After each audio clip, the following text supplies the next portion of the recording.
नमस्कार, आपने देखना शुरू कर दिया है द एंगल और मैं हूं आपके साथ छवि अवस्थी। दोस्तों, राजस्थान में अब जो राजनीति की अगर बात करते हैं तो चाहे कांग्रेस हो या बीजेपी, दोनों में ही गुटों की बात होती है।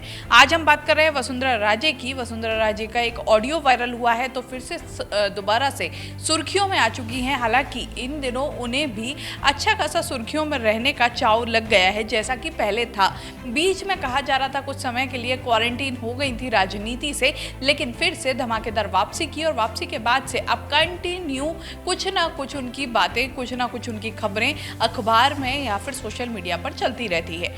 इन्हीं दिनों अब आज की अगर हम बात करें तो आज एक ऑडियो वायरल हुआ है जिसमें वसुंधरा राजे बात कर रही हैं ओडाराम देवासी से, जो उनके वक्त में मंत्री भी रहे हैं। तो उनसे दरअसल मामला था पाली का, जहां एक मजदूर एक गड्ढे में गिर गया था, जिसके बाद उसकी लाश अब तक नहीं निकल पाई है।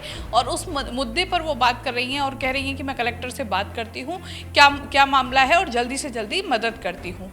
इस ऑडियो वायरल होने के बाद दोबारा से चिंता बढ़ गई है। अब आप सोच रहे होंगे कि कांग्रेस की चिंता बढ़ गई है। नहीं, कांग्रेस की चिंता नहीं बढ़ी है, दरअसल चिंता बढ़ी है खुद बीजेपी की।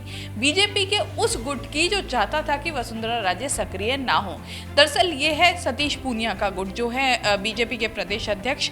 वो लगातार कोशिश कर रहे थे, जो ये पूरा गुट है ये कोशिश कर रहा था कि वसुंधरा राजे और उनके गुट को कैसे भी साइडलाइन किया जाए। लेकिन वसुंधरा राजे ने फिर से दमदार वापसी कर ली, क्योंकि पुरानी खिलाड़ी हैं और राजनीति के दाव पेचों को अच्छी तरह समझती है।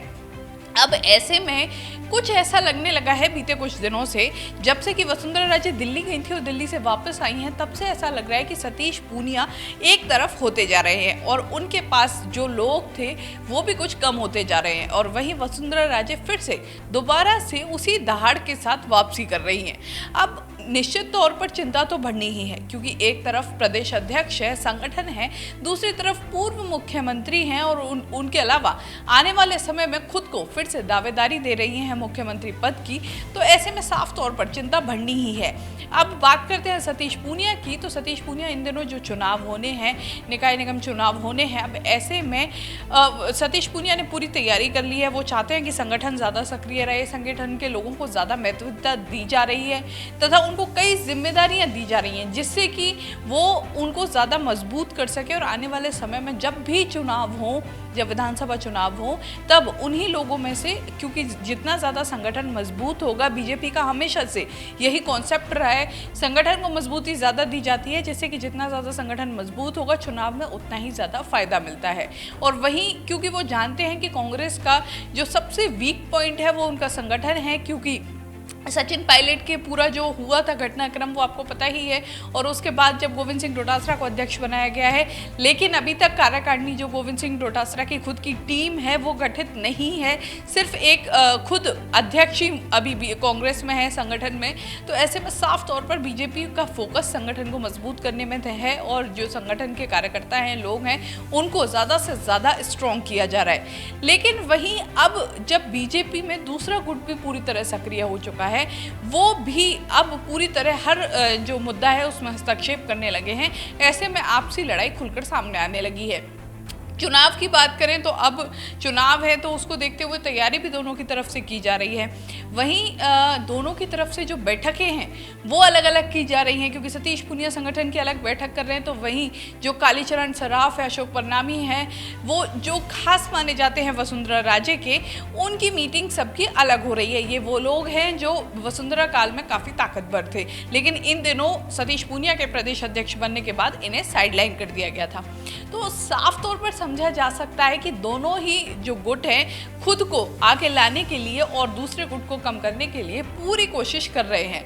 अब ऐसे में जो ये बीजेपी की गुटबाजी है ये कहां तक पहुंचती है और ये गुटबाजी कहीं कांग्रेस को फायदा ना दे जाए, या फिर ये जो गुटबाजी है ये अगर इसमें जो आने वाले चुनाव हैं उसमें अगर बीजेपी का प्रदर्शन अच्छा होता है तो साफ तौर पर ये बात जाएगी कि सतीश पूनिया की वजह से प्रदर्शन अच्छा रहा।